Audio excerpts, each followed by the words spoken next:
से अपंग, शरीर से अपंग, पांव से, हाथ से, पेट से, पीठ से, नाक से, कान से अपंग पैदा हो रहा है। इस दिन के लिए झारखंड राज्य नहीं बना था।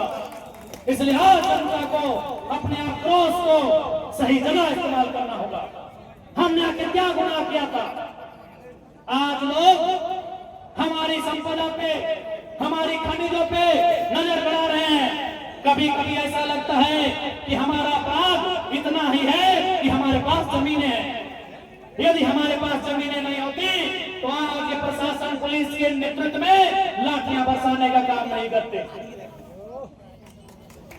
आज इनकी नजर हमारी जमीनों पर है। आज इनकी नजर हमारी जमीनों के नीचे जो कोयला है, हमारी जमीनों के नीचे जो लोहा है, हमारी जमीनों के नीचे जो सोना है, उन धातुओं पर, उन तत्वों पर, उन खनिजों पर इनकी नजर है। इसलिए आज ये लोग बेरहमी के साथ सरकार के साथ गांठ में शासन प्रशासन के सहयोग से झारखंडियों पर लाठियां बरसा रहे हैं। सिंदरी की घटना को आपने देखा कि किस प्रकार लोग एक तरफ जेसीबी चल रहा है, दूसरी तरफ महिलाओं को मिट्टी में लगातार पीटा जा रहा है।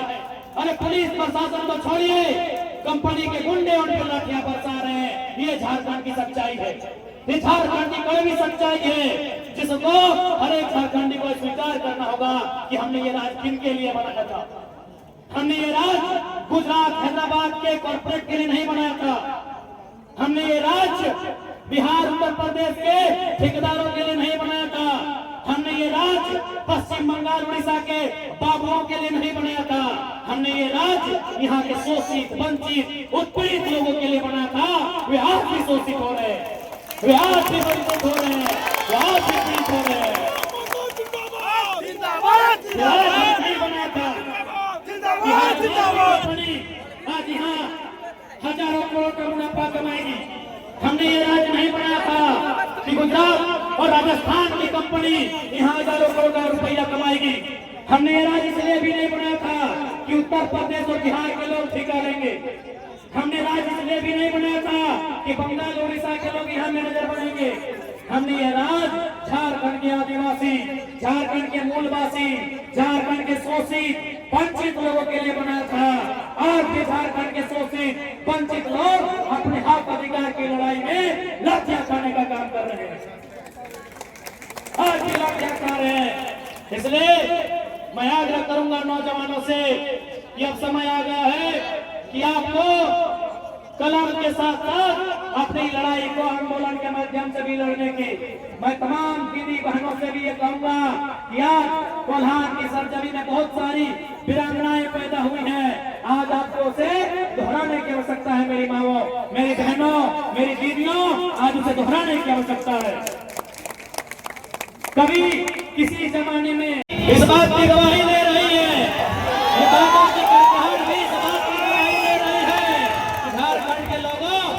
तुम्हें भी गड़गड़ाना होगा, आपको तुम्हें इस बादल की तरह गरजना होगा।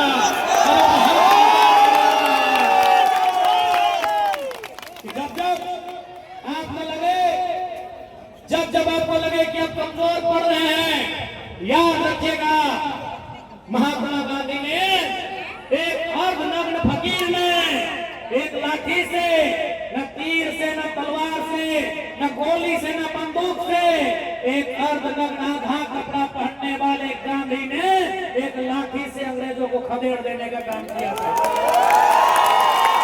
आप गांधी से मजबूत हैं, आपकी भुजाओं में गांधी से ज्यादा बल है, आप गांधी से ज्यादा ताकतवर हैं। इस बात को याद रखिएगा। समर्पण का हो सकता है। और गांधी ने किसको धकेला था?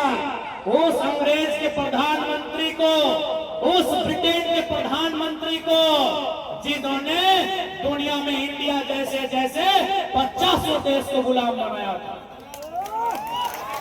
इसलिए कोई कमजोर नहीं होता है, आपकी सोच कमजोर होती है।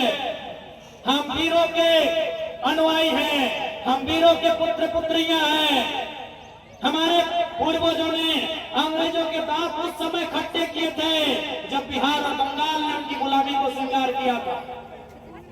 जब बंगाल ने 1757 में बैटल ऑफ प्लासी के बाद अंग्रेजों को अपना अधिकारी अपना राजा मान लिया था।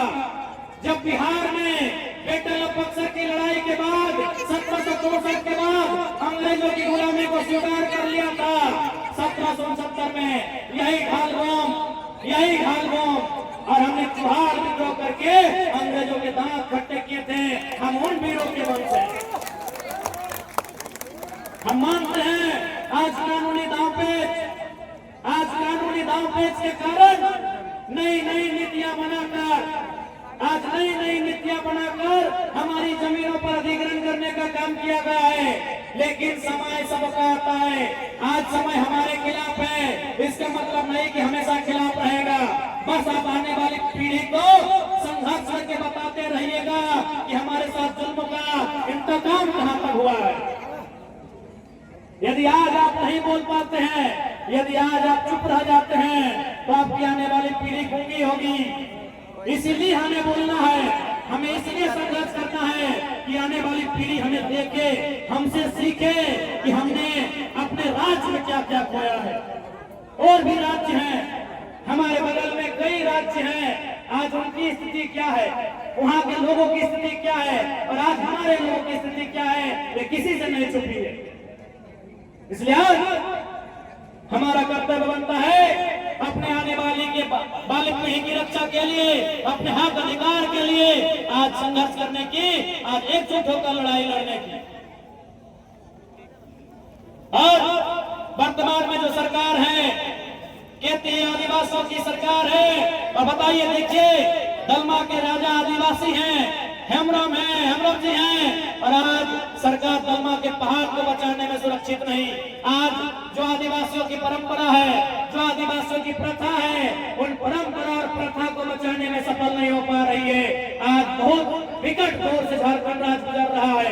आज इन्होंने चुनाव के समय मैया सम्मान नामक योजना लाकर हमारी माओ बहनों को बरगलाने का काम किया है।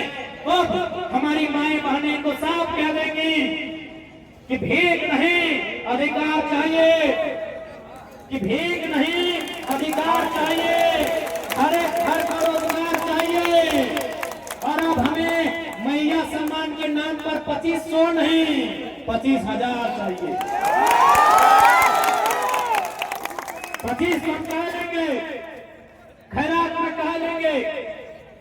आप हमें जगह दीजिए, आप हमारा मेहनत लीजिए, हम अपनी योग्यता के आधार पर 2500 नहीं 25,000 लेने का दावा करेंगे।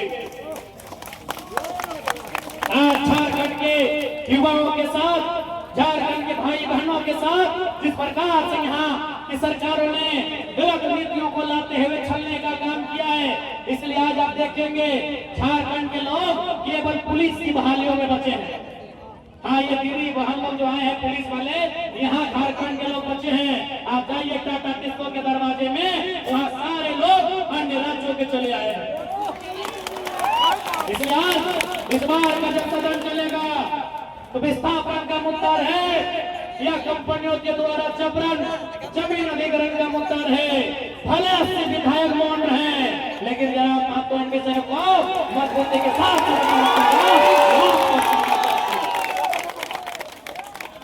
आज हमने देखा होगा, माताओं बहनों दीदियों भाइयों, जैसे ही हमने सदन में जादू घोड़ा का बात उठाया, आज देश दुनिया से लोग जादू घोड़ा आने लगे। आज दुनिया के तमाम पॉडकास्ट करने वाले, रिपोर्ट करने वाले जादू घोड़ा आने लगे। जादू घोड़ा आने से वे भी डरते थे, सहमते थे, लेकिन जब एक विधायक ने विधानसभा में बात उठाया, उन्हें भी हिम्मत मिलने का काम हुआ है। आज क्या पता है जादू घोड़ा की? आज वहाँ की माएं, वहाँ की बहनें मान नहीं बन पा रही हैं। यदि कोई बहन मां